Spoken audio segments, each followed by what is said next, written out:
It gave us a lot to think about. I mean, I definitely have struggled with a client that moved to another state, and it was similar to this, but there were some of the things that were discussed that I had not considered in line of it. Mine was military, and so I just reached out with resources to the local behavioral health there on site after, assessing that we're not in crisis, and that was the end of it.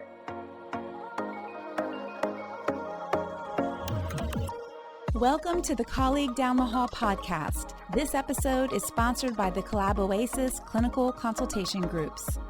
Hi, I'm Janine Wolf, and I'm your colleague down the hall. I have a passion for helping fellow therapists get the clinical and collegial support we all need to do this work. And wow, it just keeps getting harder every day. I'm the founder and facilitator of the Collab Oasis Clinical Consultation Groups. I have been a social worker for almost 30 years, and I own a successful solo online private practice. More of us than ever are practicing in solo or online practices, and we all need colleagues to process cases with, commiserate with on those really hard days, and also to celebrate our successes with. In this podcast, I'll bring you insights about trends and changes in our field and sit down with amazing therapists who are doing amazing work. We'll discuss fictionalized cases, ways to practice sustainably, and of course, there will be plenty of laughing. I love laughing with friends. I'm so glad to have you as one of my colleagues down the hall. Welcome everyone for coming today. And I know that Lisa has participated in this in the past, and they've turned out to be really lovely discussions, very insightful and informative and even supportive. So these are fictionalized cases that are created from a variety of cases that I encounter with my own clients and also cases that I hear about through other therapists. I fictionalize them to make sure that there is no way any specific case is being discussed. I take a combination of cases. It's more sort of an idea of what the element that was difficult for the therapist was, and then we discuss that. And I always make sure that when I create the fictional client, there's never any way that it could look at it could present as a specific client. Like someone's not going to say, hey, I discussed that case and you just now presented it, and that makes me uncomfortable. So I'm very careful about that. That is very, very important to me. So these groups are designed to highlight real issues that we face in our cases. And as I said, they're presented in a fictionalized way. When we're doing groups, I like to orient people each time we're doing this. When my members come into my program, I do an onboarding where we discuss some of the things I'm going to be discussing now. So we want to show up with an intent of being respectful and collaborative. I've heard so many stories from therapists about ways that they felt uncomfortable when they shared a case. People weren't very kind or they were judgmental, and that's not going to allow anyone to want to get consultation or to feel really good about their work and what they're doing with their clients, or even just the therapist community in general. We want to make sure that the issues in our work that can be affirmed and normalized. There's so many gray areas in our work that we don't discuss very often, and they don't get affirmed and they don't get normalized. And so that's one of the goals that I have with these groups, is helping people see that you're not out there alone, that, this is a difficult field. We do have conundrums, that there's no set way to deal with it. You have to trust your intuition, your experience, and the consultation you get from your colleagues. Some of the ways that we can show up with an attitude of support and benevolence is making sure that we're using supportive language. It's okay to ask questions, to get curious, be mindful of, the tone that you would have with a client, asking questions, wanting to clarify, but be supportive at the same time. I also want you to remember that more than one suggestion could be a good fit. So it might be that therapist A makes a suggestion and then therapist B makes a different suggestion. Both of those are based on their experience and their training, and both of them are more than likely valid input or feedback that they're providing. However, there might be a specific suggestion that works best with the therapist's treatment style or their client. And so it's a great thing to hear opposing perspectives. And it's not presented in a way, hopefully, and it doesn't typically happen that when someone's presenting something else, it's not presented in a way to be argumentative for the other person. It's more about, I have a different perspective. And I had a group recently that was so amazing. One of the therapists shared her insight, and the next therapist said, I hope it's okay if I disagree. And they really did continue to feel like their input was, I would say, a little more valid, but not from the perspective of yours doesn't count, but I have a different perspective on this. And it was handled so well, and everyone was respectful, and we were able to process that at the end, what it felt like to have somebody who was saying, because typically they don't say, I disagree with you. Typically it's just, this is a different experience or different input. So it was very lovely, and it was very comfortable, and I couldn't have been more proud of the way that was handled. Also, we need to keep in mind that our license type and state of licensure can cause differences in treatment approaches, ethical guidelines, and legalities, and this is okay. So if somebody is talking about something, it's okay to say, well, in my state, our guidelines are such that I wouldn't be allowed to do that, or I would have to take this specific step. I don't know what it's like in your state. And that way the person's able to say, oh, it didn't even occur to me that I needed to check my state regulations, or actually in my state, this is okay. So it's a way of, again, just acknowledging that there are so many differences in the people that are doing the same work as psychotherapists. All right, I have a really great case today, so I'm excited that we can get into this. All right, typically I ask for a volunteer therapist, but since we're such a small group, I'm going to go ahead and play that role. So let me go ahead and introduce the case. Molly is a 35-year-old woman who worked with her therapist successfully several years ago. She was discharged by her therapist when she met all of her treatment goals and didn't have any new ones. Since that time, Molly has moved to another state. She contacts her former therapist with an urgent message that she needs help and that she's not been able to find a therapist in her state who is taking new clients. Based on their previous work together, the therapist believes she is probably not suicidal. The therapist feels her values, morals, and ethics dictate that she should reach out to this client, but she's concerned about her license if practicing out of state. So what we're going to discuss today is how she should handle this. What are the considerations she'd be aware of? Please do ask questions. I'm going to play the role of the facilitator and the therapist. So that's where we're going to start today. So let's just start with, do you have any clarifying questions about the case, either of you? And you're welcome to stay unmuted if you want, and you don't need to raise a hand. You can just jump right in. And if two people kind of start talking at the same time, I will call the second person to make sure that they have space to talk as well. So do either of you have any clarifying questions? I have a question. Yes. I wanted to know where the therapist is located. What is it, the same state or? No, the client has moved out of state. So they were working together in the same state, and they had worked well together and completed a discharge.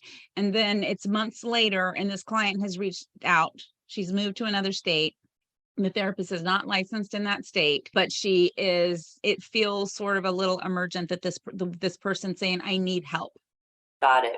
One of the things that I would like to comment on about the case, and feel free to jump in and agree or disagree, is the therapist states that based on their work together, she feels like it's not likely this client is suicidal. And I know for most of us, that would feel a little bit reassuring that, okay, it's an emergency, but it's maybe not a true emergency. However, we all know that things can change dramatically in someone's life. So while this client had not been suicidal, and it is giving the therapist some peace of mind that maybe this is not, something that she has to get back to her in the next 5 minutes, but things can change. So we always need to be aware of that. Okay. So what are your thoughts about that? First of all, about since the client had not been suicidal previously, but now we just don't know. The therapist just doesn't know. What are your thoughts about that? Well, one of the things that I would be looking at is in the dynamics of the therapy that we did do, what is this client's propensity to say I need help? Is this someone who, easily escalates and, kind of goes up the pole? Or is this someone who actually does not find it easy to make that statement? Because that would tell me somewhat of where the client might be and level of urgency. That's such a great point. Yeah. So we need to use all of the things that we know about that client. And certainly whether or not they, if this client, it really took a long time for them to warm up, it was very difficult for them to ask for help. If they're asking for help now, then yes, you're going to think this is probably a little more urgent. And I do need to take that into consideration. So that's an excellent point, Lisa. Okay. Sharon, did you have any thoughts about that? I thought that was a good point because I didn't think of that. Yeah, good. Okay. And that's why this is so helpful, because we all have different, based on our experiences and our work and the things that we've heard about, we do have different perspectives. And that's why we can learn so much from each other. So Tamara said, I would personally feel torn between wanting to provide continuity of care and wanting to help them access local support. Is it an option to reach out to a network local to the client to find out about resources there? That is absolutely a good thought, Tamara, because not most of us, there are plenty of us who are in therapist Facebook groups, or we have local networking groups, or we might even have like some type of email listserv where we can reach out and ask for support. And if it's not local to her, she might be able to do some networking to find out, okay, this therapist is in this area. I need to refer them to someone. I'd like to give some context behind that referral to make sure you're a good fit. So is there someone that I can touch base with or chat with? Because I don't feel like this is really a good case where you're going to say, hey, Molly, here's 4 different therapists that I have openings right now. Certainly you would want to explain the situation. Clients don't understand that especially if you have a virtual practice, they don't understand if they've moved to a different state, why you can't see them.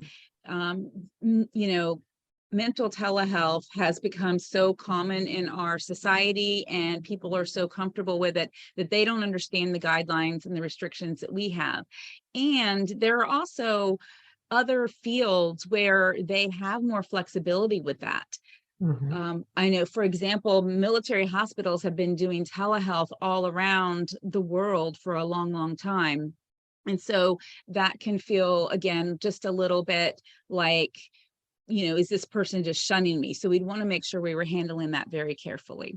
Tamara says, I also normally ask for their local doctor's details for emergency as part of my intake. If they haven't got one, should we prioritize that? That's a great point, Tamara. And I think that probably most of us do that, especially if we want to know their med provider as well.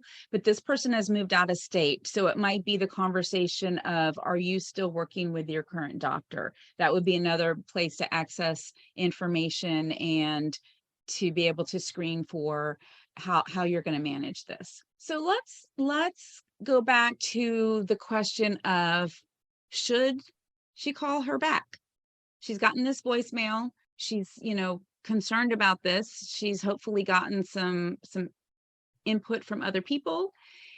And the question becomes, should she and can she call this client back? What we want to look at here is that the reason that this is an ethical issue and a gray area for a therapist is that my licensure is an LCSW, but I think kind of across the board with our licensure, making sure that clients are receiving appropriate timely treatment is important. And especially if there's any question that this client might be suicidal.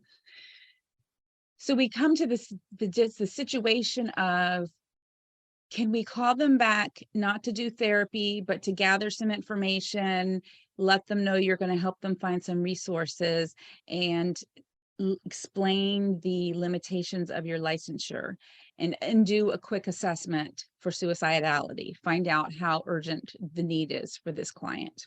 That is one way a person could reach out to the client. Another way is someone can say, well, I'm a therapist, my ethics and values dictate that I need to call this person. And if I end up needing to do therapy with this person, then that's what I'm going to do, because I couldn't live with myself if I do it that way. And if I get in trouble, then I'm going to have to express, my reasoning to the board. And I think that it is probably, there is some support that they could get. I know when the pandemic first began and there was so much chaos and a lot of therapists didn't know how to do telehealth, and the clients didn't know if they were going to be able to see their therapist, and maybe like a therapist that work with college students, those students are now going home to a different state, and the therapist is concerned, can I still see this client? Like, this client needs services. And at that time, the NASW had come out with a statement along the lines of, the health and well-being of your clients is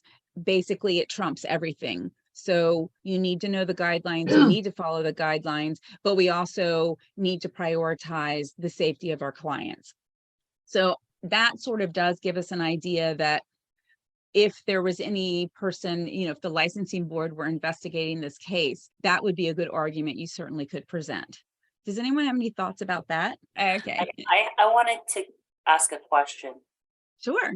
What if at the point you're calling them back to assess the situation, like you said, and then it becomes like a therapy set or like a mini therapy session? Is it possible to just not bill for that? And that's a good point. The billing is an important part of our work. And I'm glad you brought that up, Sharon, because as much as we want to believe that it's all about the client, we do need to make an income, and that does impact our decisions at times. So that at some point would have been a thought by the therapist. So talking through with this client, briefly doing an assessment, maybe giving them some website links or some supportive resources in the frame of not really providing therapy, but helping them get what they need until they can help this client find some work, a therapist that they can work with. It would kind of be up to the therapist. I suspect that it would be a short enough session, ideally, that it's more information giving, and it wouldn't be a long enough session to meet the codes if you bill insurance. If you are private pay, then that's really up to your discretion. And it has to do with your informed consent. Some people put in their informed consent that phone calls are based on every 15 minutes, and 25% of their hourly rate will be charged for each 15 minutes that it happens. And I think it's perfectly fine to bill for that. And probably your client would expect to be billed for that. They're reaching out to you as a client who has paid you either through insurance or private pay in the past. So therefore, that's not something that would be unexpected to them. But I think you would have to wait and see how the session went. Now, if you contact the client and they are in crisis and you end up doing therapy to get them stabilized, then absolutely you're going to bill for that. But I would also want to make sure that you were documenting, I'm aware this client is out of state, this is the situation, this was my intent when I made the call, there were safety issues, I needed to do a therapy session, and that's what I did. Okay, so are you comfortable sharing, not getting real specific about the case, but what was some of the reasoning and the decision making that went into how you would manage a case like this? Yeah, I do. My reasoning was more like honestly, from like a humanistic standpoint, like a humanistic Yes. ethics standpoint, and that, 100%. yeah. We need to take into account our values and our ethics and the fact that we are humans doing this work. And we do need to honor the humanistic part of this. And we're not really trained about how to manage that, but it is something that is important in the work that we do. And so she raises a good point. The resources that are available in a case like this are, you can contact your state licensing board and ask for guidance from them, or even an ethics consult if they offer that. Your liability insurance is certainly a resource for you, because you would want to pull them in so that you can say, that you did consult with them, and hopefully they would understand your dilemma or at least give you some really good guidance. There's also the board of the state where the client is. You can reach out to them. I will tell you that it's become so much harder to reach boards since the pandemic. I know in the past when I had a client that was out of state that needed to have a session, and I'm all online, I could get in touch with the board. I would typically email them, make the request. This client is in another state. They are in crisis. I would like permission to do some work to stabilize them until they can get back home. And I would generally get either, yes, that's okay. One time I got from a state, no, you can't do that. And so I replied with, I'm concerned about my client being in another state in distress, and it's not realistic that they're going to be able to find and establish a relationship with a therapist in the amount of time that they're going to be there. They're working with a very catastrophic situation. And I'm again appealing to you to, is there any way we can make this work? And they came back with, okay, we understand your request. Give us the dates that the client will be in the state. And during those dates only, you have permission to work with that client. Since the pandemic, I have reached out to several boards with the same sort of situation and not heard back. In fact, in one state, I called and left a message twice, didn't hear anything back. Sent an email, didn't hear anything back. And the next time I went to the website, all phone numbers and email addresses were removed. I was shocked. I get that they're probably inundated, but wow. And actually, I ended up finding somewhere, I dug really deep in their website and I found another email address and just kind of appealed to that person and never heard back. So it's unfortunate that, you know, I think it's the state of a lot of things in our nation that a lot of places are overwhelmed and understaffed right now, but it definitely leaves us in a bad place. There are also some states that will say you can have up to like 6 sessions with somebody in our state and you're allowed to do that.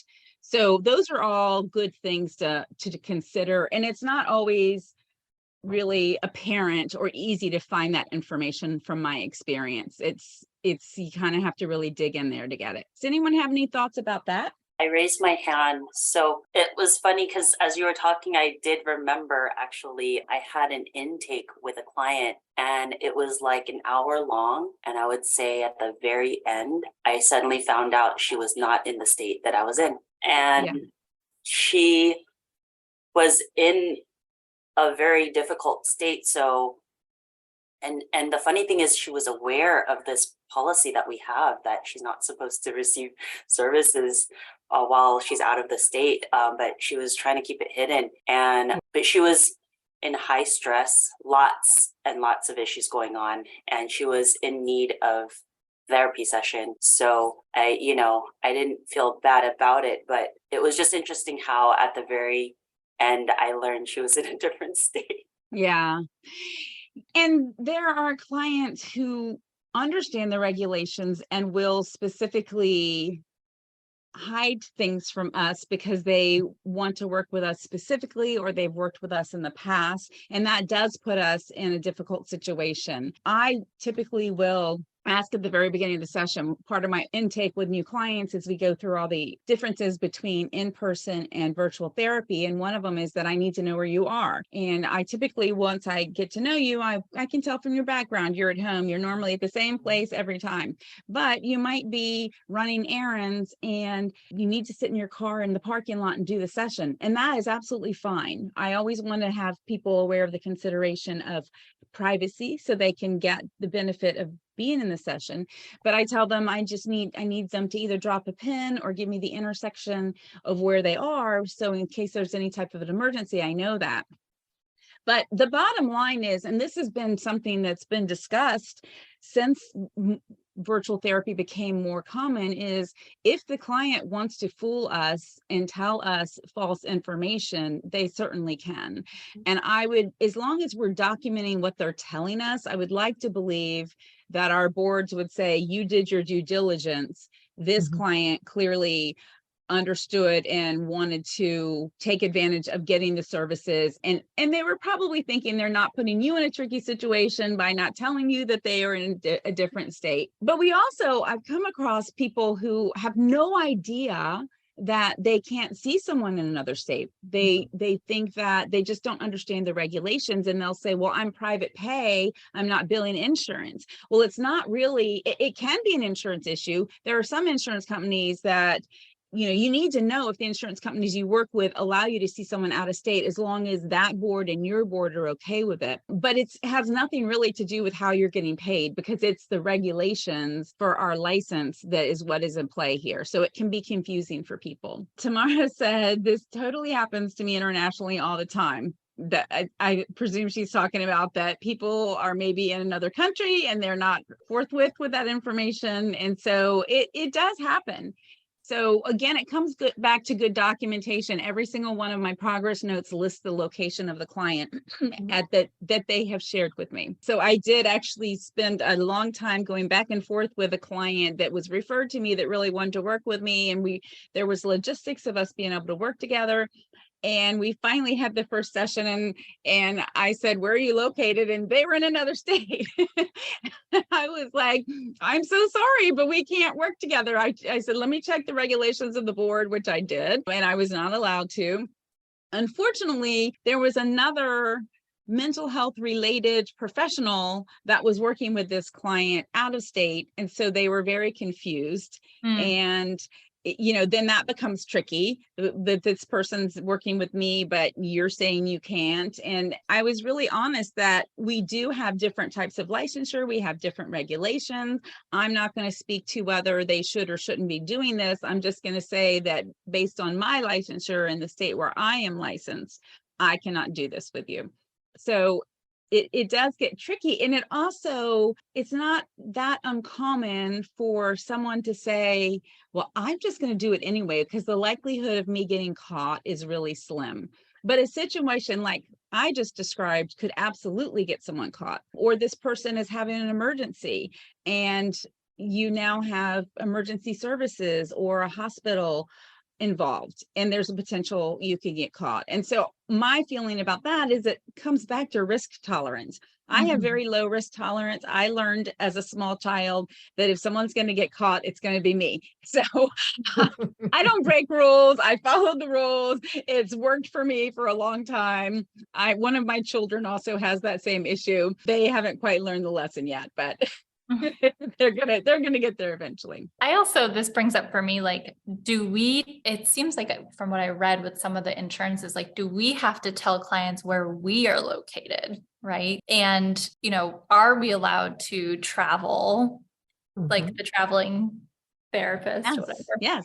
And per insurance, like all those questions, like, I know, like, I'm going to Mexico in 3 weeks. Can I work while I'm there? Like, it's not like a fancy trip, and so I don't know. I think that also is like a confusing point for me too, because I'm licensed where I'm seeing the clients, but do they need to know where I am? Well, you brought up several points there. I'm sorry, Lisa, did you want to say something? Yeah, I was going to say, I can speak to that. I'm licensed in California, and I believe it's 45 or 44 states that I can be in and see my clients from. Okay. And then the rest, no, I can't. And some of those other ones have limitations to number of sessions. And I don't have an obligation, I don't think so ethically and not legally, to tell the client where I am. Okay. If you're leaving the country, it adds a whole other layer, and I had no idea about that. Yeah, so go ahead, Sharon. Doesn't this also depend on the state that you are licensed in, right? Yes.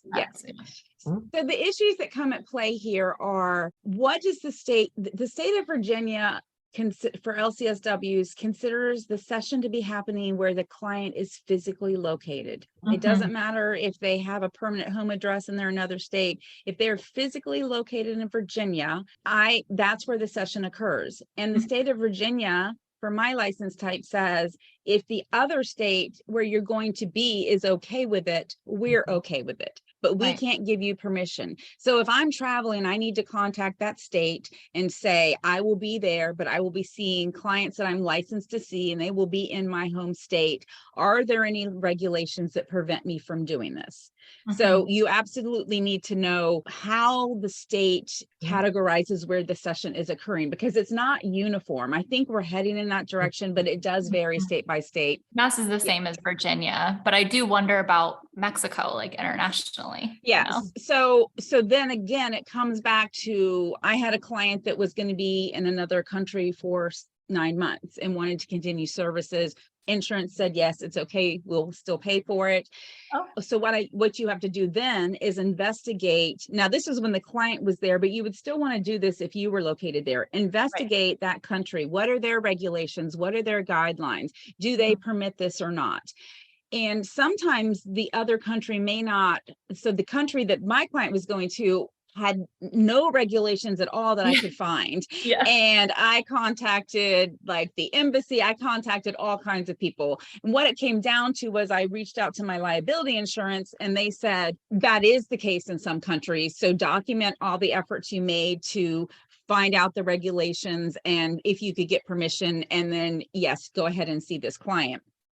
But if it's a country that's more formalized in their licensure and with the mental health profession, then they likely will have guidelines. So it's a matter of reaching out to them. And again, we always want to document this stuff. We are taught to document everything about the client in the session, but now we have all this whole new set of stuff that we have to worry about. And it's really important that you license, that you document the consultation that you're getting. And that's really important, because if you're bored, or maybe the client themselves is questioning whether you were appropriate in the way you handled this case, typically what it comes down to is how would your peers manage a similar case? And so if you've gotten consultation and you do a good job of documenting that consultation, who you met with, when you met with them, what were the thoughts that were discussed, if you changed your treatment plan or not, and you put that in the client's file, then you're going to be able to say, well, I did consult with some of my colleagues, and this was the discussion, and this is how I came to my conclusion. So it's just one more way that you're protecting yourself in the work that you're doing. Thank you. Yeah, absolutely. I think I am going to hop off though. Okay. Yeah. All right. Get All right. ready. It was great seeing you, Chelsea. Thank you. Bye, everyone. Okay. This is amazing. Bye. Thank you. Okay, so let's kind of start wrapping this up. Does anyone have any other thoughts that have come to mind? Any other questions? You gave us a lot to think about. I mean, I definitely have struggled with a client that moved to another state, and it was somewhat similar to this, but there were some of the things that were discussed that I had not considered in line of it. Mine was military. And so I just reached out with resources to the local behavioral health there on site after, assessing that we're not in crisis. And that was the end of it. But there's so many things to consider. And as far as charging goes, my concern with charging for the session, does that increase my risk of liability for calling it a therapeutic session? So I personally would not charge strictly based on that point. Having a daughter that's a lawyer, that's kind of what she said to me. That helps. Yeah, that certainly helps. Okay. Yeah. And again, everything is changing because we have this virtual access now to our clients. And one of the things I come from a huge military community. We have like the largest number of bases in the whole country in Virginia Beach, Tidewater area. So I work with a lot of military families, and for me on the East Coast, I have a lot of clients that will have their spouse. I typically work with the spouse of the military person. They've spent a lot of time going from Virginia to Florida. And so Florida actually has a registration for you to be able to provide online services to people in the state of Florida. It's not a licensure. It's a simple form that you fill out and you let them know that you're licensed. They were having such a shortage of providers there that they opened this up. And so that has been helpful for me. But I also know therapists that are in areas where maybe there's 3 states that people often live in one state and work in another, and they're constantly going between those states. And so they've decided, okay, it's worth it for me to get licensed in each of those states so that I can see the clients if they move or if they're at work and they need a session or something like that. So those are all different factors that we have to consider.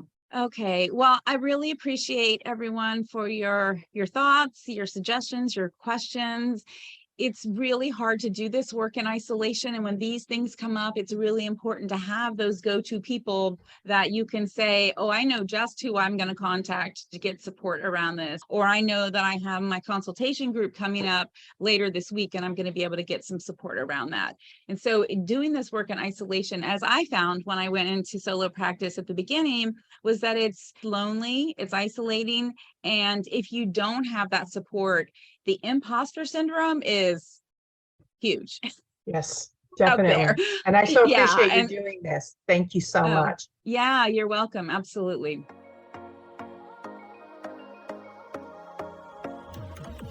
Thank you so much for listening to the Colleague Down the Hall podcast. For show notes, links, and downloads, head over to colleaguedownthehall.com, where you'll be able to learn more about getting the clinical support you need and resources to help you work in a supported, sustainable way. If you've enjoyed this episode, please share with your therapy friends and colleagues. Subscribe to the podcast, and if you love this episode, please leave a review.